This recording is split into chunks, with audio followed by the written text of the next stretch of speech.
Hello students, हम लोग genetic disorder जब देखते हैं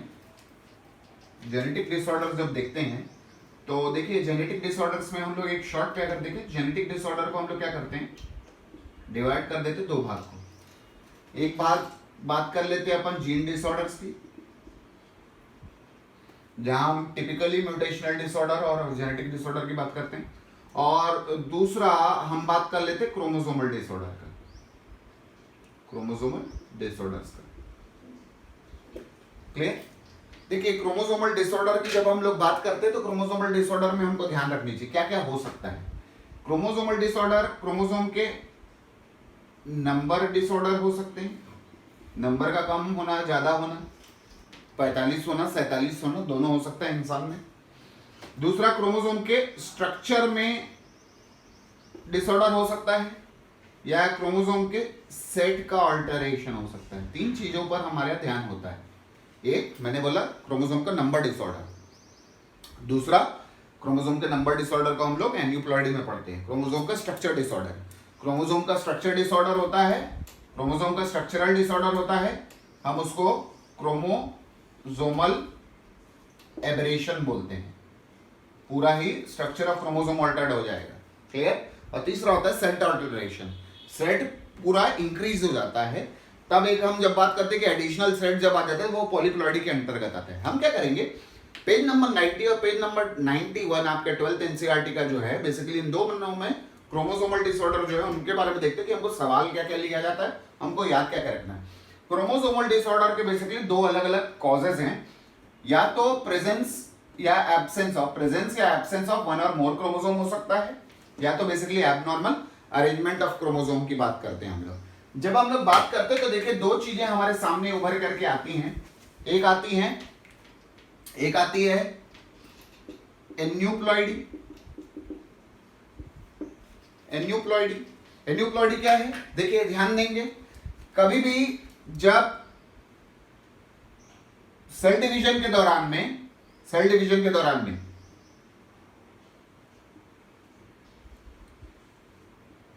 ठीक क्या ना हो, सेंट्रोमियर के स्प्लिटिंग ना हो, तो क्या सेग्रीगेशन नहीं होगा, क्रोमेटिड का सेग्रीगेशन नहीं होगा। आप लाइन उठा करके देखिए क्या डाला होगा वहां पर, failure of segregation of chromosomes of chromatids during cell division. Clear? ये ऐसे भी हो सकता है या ऐसे भी हो सकता है, या इसको जो हम एक मानते हैं basically it can also be failure of segregation of bivalent, मतलब पेयर ऑफ होमोलोगस क्रोमोसोम। हमको जो लेके चला है बेसिकली एनसीईआरटी ने, वो इस हिसाब से लेके चला है कि हमको failure of segregation of chromatid के हिसाब से देखना। तो failure of segregation of chromatid during cell division leads to aneuploidy, but it can also be resulted due to failure of segregation of the bivalent. मतलब जब हम बात करते हैं कि पेयर भी अगर अलग ना हो तो भी एक एक्सेस क्रोमोसोम जाता है, वहां पर भी अगर सेंट्रोमियर स्प्लिटिंग ना हो तो भी एक्सेस की बात करते हैं। तो वो हम दोनों की बात कर रहे हैं, लेकिन हम एनसीईआरटी के दायरे में रहते हुए हमें इस चीज को खासा ध्यान देंगे। There is a failure of segregation of chromatid during this cell division. Clear? Now, दूसरा आता है, अब जब एन्यूप्लॉइडी की बात करते हैं तो एन्यूप्लॉइडी में ध्यान दे होगा क्या, साधारण भाषा में एन्यूप्लॉइडी में नंबर चेंज होता है, नंबर चेंज मिलेगा। ठीक? जैसे अब हम लेते हैं इस पे, ह्यूमन है 2n is equal to 46। Clear? इसको और तोड़िए, पूरा जीनोटाइप लिखना जाना चाहिए, 44 ऑटोसोम प्लस XX या 44 ऑटोसोम प्लस XY। क्लियर? अब यहां पर एक चीज क्लियर हो जानी चाहिए कि एक्चुअली जब हम लोग ये चीज देखते हैं तो हमको यहां से क्लियर होगा कि 44 ऑटोसोम प्लस XX जब हम लिखते हैं तब इसका भी एक्स्ट्रा हो सकता है, इसमें भी एक हानि और एडिशन हो सकता है।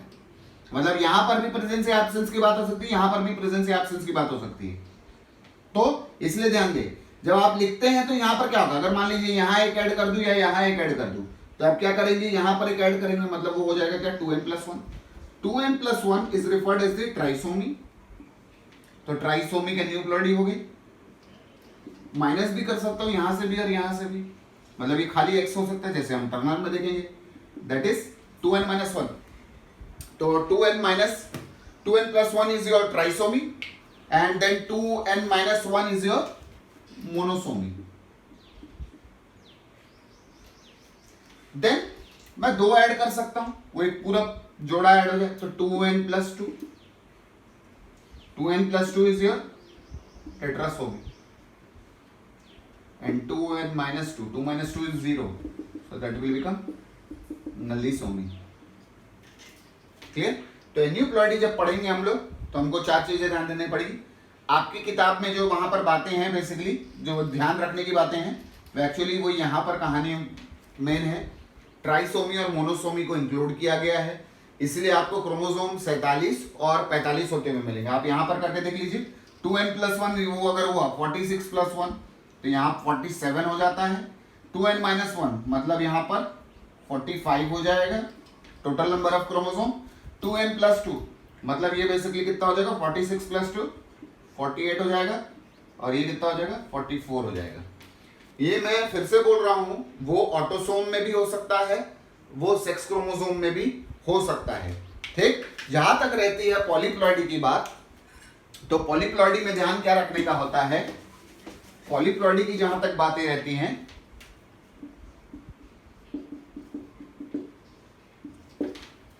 पॉलीप्लॉइडी की जहां तक बातें रहती है, पॉलीप्लॉइडी में ये ध्यान रखने का होता है, देयर इज इंक्रीज इन पूरा जोड़ा बढ़ाना है आपको, तो होगा क्या, basically there is increase in whole set of chromosome, whole set of chromosome.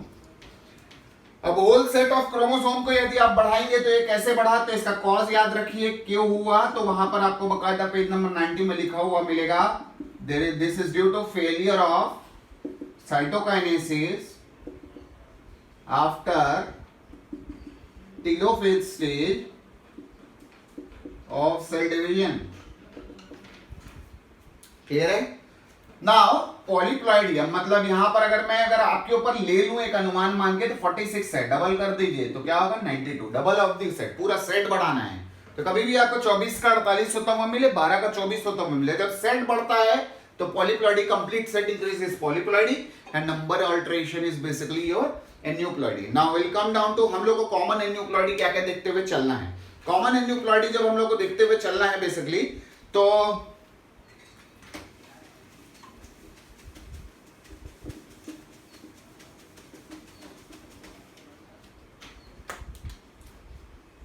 पहला देखते हैं डाउन सिंड्रोम, क्या क्या है ध्यान रखेंगे। पहली बात याद रखना है, ट्राइसोमी ऑफ 21 रहता है। दूसरा, ये जो अफेक्टेड इंडिविजुअल है ये मेल भी हो सकता है, फीमेल भी हो सकता है।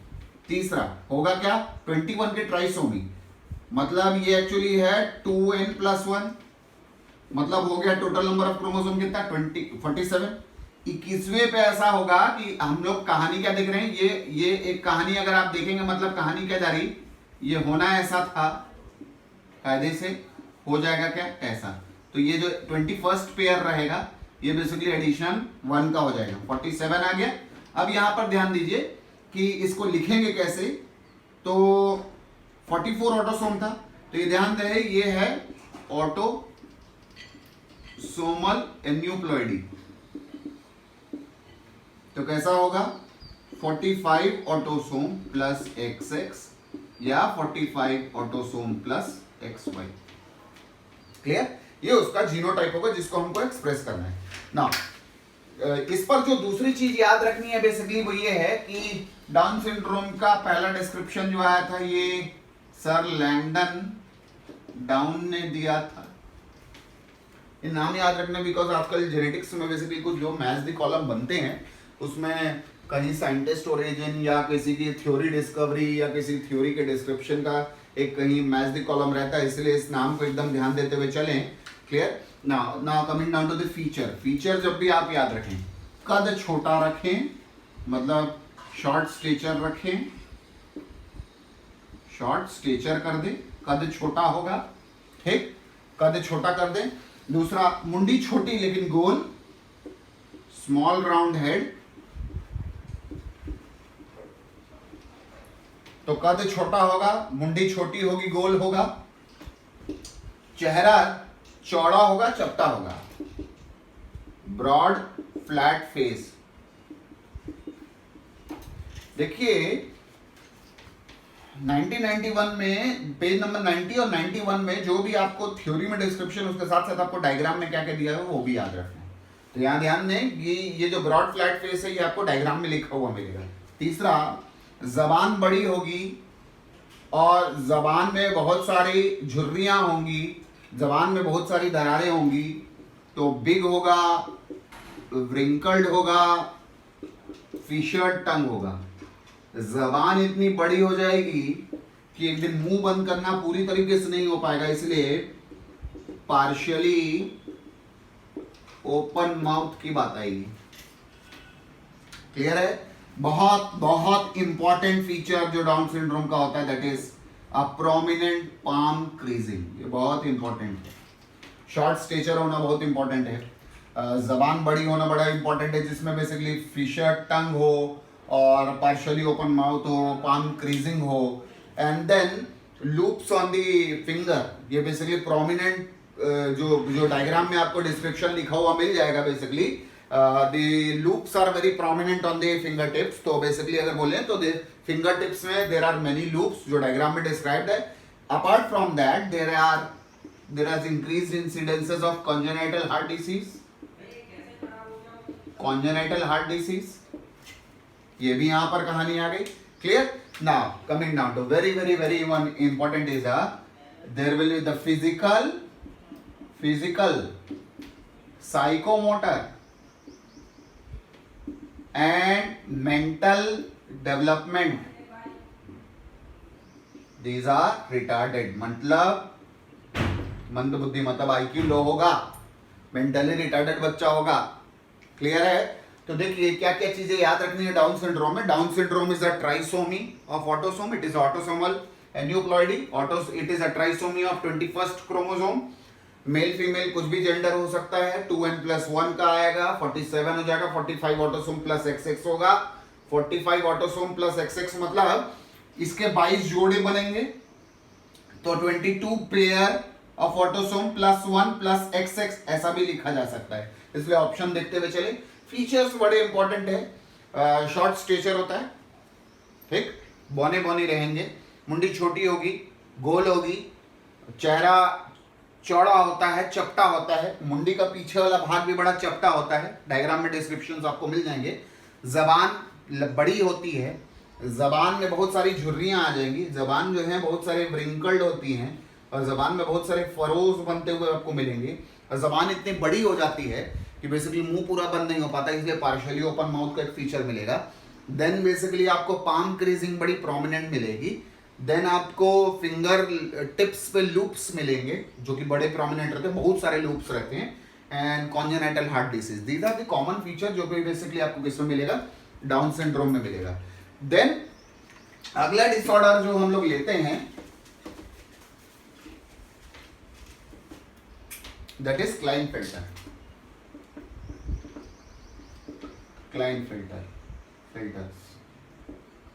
सिंड्रोम। क्लियर? क्लाइनफेल्टर सिंड्रोम में क्या याद रखना है? पहली चीज, इट इज अ एलोसोमल और सेक्स क्रोमोसोम एन्यूप्लॉइडी। एलोसोमल और सेक्स क्रोमोसोम एन्यूप्लॉइडी क्या होगा? यहां पर there is a extra copy, मतलब additional copy of X chromosome आ जाएगी। क्लियर है? तो यहां पर ऑटोसोम कोई दिक्कत नहीं देगा, तो आप जब लिखेंगे basically extra copy of x आएगी। अब बात आती है जेंडर की, तो जेंडर की बात जब करेंगे तो ये ध्यान रखने की बात है, जेंडर में जब बात करेंगे तो ये मेल है। अगली चीज बात आती है क्या यहाँ पर कि यहाँ जब ऑटोसोम आप लिखेंगे 44 ऑटोसोम प्लस नॉर्मली मेल है तो वो क्या होना चाहिए, XY होना चाहिए, एक एक्स्ट्रा कॉपी आ गई तो XXY हो जाएगा। क्लियर? तो 44 ऑटोसोम ये अनअफेक्टेड है, यहां पर ये है। तो अब देखिए क्या है, था तो वो पुरुष, लेकिन एडिशनल क्या आ गया, X आ गया। तो पुरुष में किसका गुण आएगा, महिलाओं का गुण आ जाएगा। ठीक, अब यहां पर देखिए क्या है, पुरुष है। फीचर्स में बात करते, टॉल स्टेचर होता है, टॉल स्टेचर होता है। दूसरा, लेकिन चूंकि महिलापन आएगा, मतलब महिलाओं का कैरेक्टर आना चालू होगा, तो फेमिनाइज्ड कैरेक्टर्स आपको मिलेंगे। और फेमिनाइज्ड कैरेक्टर में अगर बात किया जाए तो फीमेल में सबसे बड़ा सेकेंडरी सेक्सुअल कैरेक्टर जो रहता है that is enlargement of the breast. तो same enlargement of the breast males में मिलेगा, that enlargement is referred as the condition is referred as the gynaecomastia, ये प्रोमिनेंट हो जाएगा। और दूसरी चीज, तो देखिए क्या है कि अगर लिया जाए तो ये जो है ये पुरुष का शरीर और उसमें कैरेक्टर जो है पूरी महिलाओं का है, इसलिए अगर लिया जाए तो बेसिकली ना तो ये ठीक से पुरुष का कैरेक्टर दिखा पाता, ना महिलाओं का कैरेक्टर दिखा पाता, इसलिए reproductively they will be sterile. Clear? Then we will come down with the Turner syndrome. ये तीन मेन आपको ध्यान देने हैं, आते बहुत सारे हैं, होते भी बहुत सारे हैं, आपको तीन मेन ध्यान देने हैं। Next one is your Turner syndrome. Again, Turner syndrome is a allosomal या sex chromosome aneuploidy. Clear?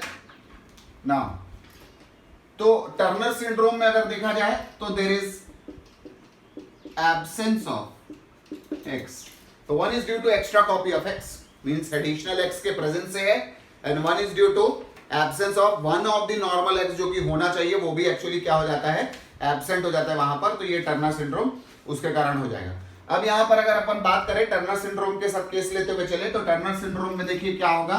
Turner syndrome जो है अभी तक आप देख रहे थे, ये भी actually extra copy of x से था, मतलब +1 जा रहा था। तो क्लाइनफेल्टर जो था ये भी क्या था, किसका केस बन रहा था, it is a trisomy of the X chromosome. लेकिन टर्नर सिंड्रोम जो है there is absence of the X, तो एक एब्सेंस आ रहा है, इसलिए ध्यान रहे कि ये किसका एग्जांपल है, ये मोनोसोमी का एग्जांपल एक्चुअली बनता है। क्लियर है? दूसरी चीज बेसिकली ये ध्यान रखना है कि यहां पर क्या बनेगा, अगेन ऑटोसोम नॉर्मल है, 44 है, ऑटोसोम है, प्लस XX की जगह खाली X आ रहा है। ये तय है कि XX आता फीमेल, मतलब टर्नर सिंड्रोम में जो प्रभावित महिला है, जो अफेक्टेड है इंडिविजुअल, वो एक्चुअली फीमेल होगी, the gender will be female, female with ये। तो ये क्या हो गया, 45 क्रोमोसोम, मतलब टोटल मिला करके ये टोटल क्रोमोसोम कितने होते हैं इसमें, 45 होते हैं टोटल। यहां पर अगर लेंगे तो बेसिकली कितना होता है, 47 क्रोमोसोम जाता है। अब यहां पर आ जाए बेसिकली क्या होगा, महिलाएं बनी हैं और उनके पास एक एक्स नहीं है। ठीक, अब यहां पर देखिए कैरेक्टर क्या क्या होगा। पहली बात, कद छोटा होगा, शॉर्ट स्टेचर, क्लाइनफेल्टर में टॉल स्टेचर आता है। ठीक है। दूसरा, इनमें महिलाओं का कैरेक्टर भी ठीक से डेवलप नहीं होगा, मतलब they will be having underdeveloped feminine characters. Then अंडरडेवलप्ड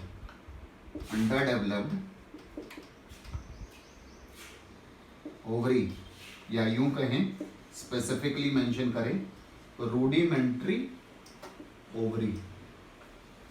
और साथ साथ में basically they will have अंडरडेवलप्ड secondary sexual characters. Clear है? तो देखिए दोनों में स्टेराइल गया, बस अंतर ये था कि ये मेल जा रहा था और ये जो थी ये फीमेल थी। दोनों में रिप्रोडक्टिव सिस्टम में डेवलपमेंट में एब्नॉर्मलिटी, दोनों स्टेराइल हैं। इस पर भी साइकिल्स नहीं होंगी। यहाँ पर भी मेल के डेवलपमेंट में बेसिकली ओवरी टेस्टिस का डेवलपमेंट ठीक से नहीं होगा। अंतर ये था कि बेसिकली इसमें फीमेल कैरेक्टर ही डेवलप नहीं हो रहे थे। ये तो था मेल, एक्चुअली मेल में क्या डेवलप हो जाता था, फीमेल कैरेक्टर डेवलप हो जा रहा था। तो जब आप डिस्कस करते हैं बेसिकली, तो आपको ये ध्यान रखना चाहिए कि आपको एटलीस्ट इतने ध्यान रहे, और मेन इंपॉर्टेंट सबसे इंपॉर्टेंट ध्यान दें, जब हम डिसऑर्डर्स की स्टडी करते हैं, जेनेटिक डिसऑर्डर की स्टडी करते हैं, तो ये ध्यान रहे जब हम जीन डिसऑर्डर की स्टडी करते हैं तो हम लोग पेडिग्री एनालिसिस का यूज करते हैं। लेकिन जब आप क्रोमोसोमल डिसऑर्डर्स पढ़ें तो देखिए आपकी समरी जब आप पढ़ेंगे principles of inheritance and variation chapter की, लाइन लिखा हुआ मिलेगा, can be chromosomal disorder can be easily studied by karyotyping analysis. और इसका डायग्राम पेज नंबर 90 में डाउन सिंड्रोम के जो बच्चे का फिगर है उसके बाजू में दिया हुआ है। Karyotyping is actually arrangement of the chromosome based on their size, based on their banding pattern, centromere position, size of the chromosome, arm का लेंथ, शेप, सारी बेसिस पर हम कैरियोटाइपिंग करते हैं। That is an arrangement. तो karyotyping analysis के जरिए हम लोग पढ़ते हैं क्या, क्रोमोसोमल डिसऑर्डर। तो again I finally repeat, karyotyping अगर आपको करनी है तो कैरियोटाइपिंग आप किसको पढ़ने के लिए करते हैं, क्रोमोसोमल डिसऑर्डर को।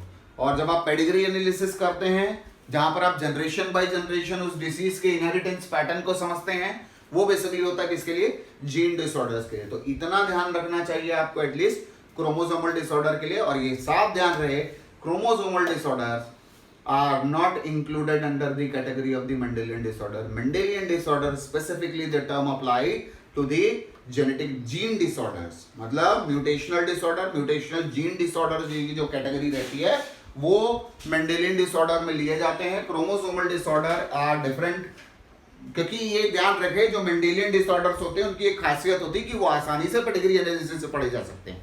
मैंने पहले बोला chromosomal disorder are not studied by pedigree analysis, chromosomal disorders are studied by the karyotyping analysis. इसलिए ध्यान दें, they are not included under the category of chromosomal disorder. सवाल बड़ा अच्छा बन जाएगा, 4 ऑप्शन देकर के ये पूछ लिया जाए कौन सा मेंडेलियन डिसऑर्डर नहीं है, या दूसरा क्वेश्चन है कौन सा पेडिग्री एनालिसिस से नहीं पढ़ा जा सकता, या ऐसा सवाल है कौन सा कैरियोटाइपिंग एनालिसिस से पढ़ा जा सकता है। ये सारे सवाल के परम्यूटेशन कॉम्बिनेशन लगा लीजिए कि आपसे जो पूछे जा सकते हैं। Thank you.